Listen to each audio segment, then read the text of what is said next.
जी अस्सलाम वालेकुम। उम्मीद है कि आप सब लोग खैरियत से होंगे। भारतीय फ़ौज के chief of defence staff general Bipin Rawat के हेलीकॉप्टर को हादसा पेश आया है। इस हादसे में बताया जा रहा है कि वो शदीद ज़ख्मी हुए हैं, लेकिन मेरे ज़राए मुझे ये बता रहे हैं कि ख़बर अच्छी नहीं है। इसलिए कि जब जिस वक्त मैं ये वीडियो बना रहा हूँ इस वक्त तक यही कहा जा रहा है कि वो ज़ख्मी हैं, लेकिन मेरी वहाँ पे जो बात हुई है, जिन लोगों से मेरी बात हुई है, वो मुझे ये बता रहे हैं कि कोई अच्छी खबर नहीं आ रही है। इस हेलीकॉप्टर में उनके साथ उनकी एहलिया भी थीं और उसके अलावा दीगर 12 लोग सवार थे। और जनरल बिपिन रावत के बारे में मैं आपको बताता चलूं कि ये प्राइम मिनिस्टर मोदी के बहुत करीबी साथी हैं। जब बतौर आर्मी चीफ इनका ओहदा ख़त्म होने वाला था, इनकी रिटायरमेंट आने वाली थी, तो प्राइम मिनिस्टर मोदी साहब ने CDS chief of defence staff का एक नया ओहदा बनाया, जिसके तहत इनको वहाँ पे प्रमोट किया गया। बेसिकली ये इस वक्त भारतीय फ़ौज के भी, भारतीय एयरफोर्स के भी और भारतीय नेवी के भी सरबराह हैं, चीफ ऑफ डिफेंस स्टाफ हैं। जितनी भी डिफेंस की ऑर्गेनाइजेशंस हैं, जितनी भी अफवाज हैं, उन सब के ये सरबराह हैं।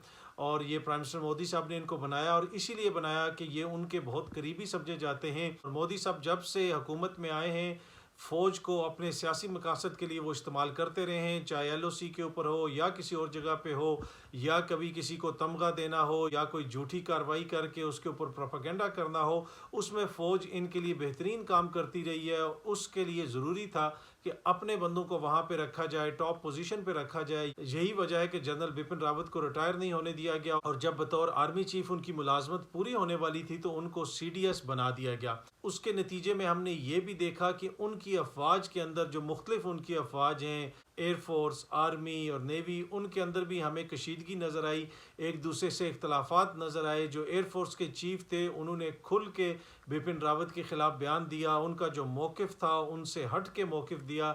इस हवाले से मीडिया में रिपोर्ट भी हो चुका है, ये सामने आप स्क्रीनशॉट भी देख सकते हैं ख़बर का।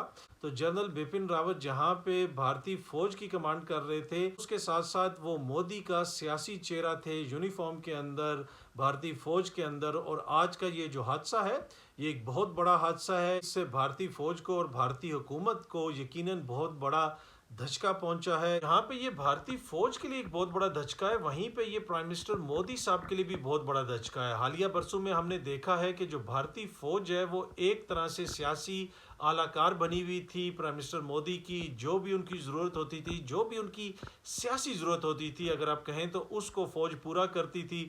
चाहे लद्दाख के अंदर कुछ हो जाए तो वहाँ पे भी अगर कोई कवर अप करना हो तो फ़ौज उनका साथ देती थी।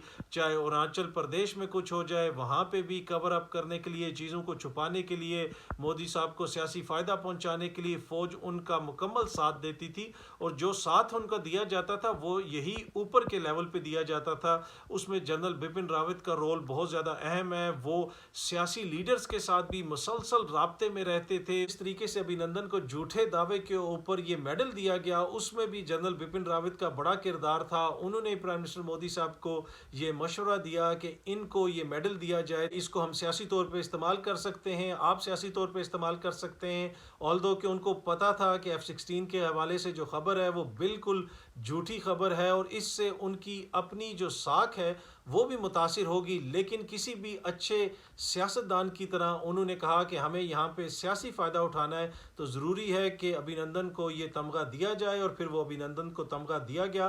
तो जिस तरह मैंने पहले भी कहा कि ये फ़ौज के अंदर प्राइम मिनिस्टर मोदी के सियासी साथी थे। फ़ौज को सियासी तौर पे प्राइम मिनिस्टर मोदी साहब के फ़ायदे के लिए किस तरह इस्तेमाल करना है वो इनकी ज़िम्मेदारी थी। आज इनके जाने से मेरी जो इत्तला है, मुझे अभी तक यही इत्तलात आ रही हैं कि कोई ख़बर अंदर से अच्छी नहीं आ रही है। तो आज का ये हादसा फ़ौजी एतबार से और सियासी एतबार से बड़ा धचका है भारत के लिए।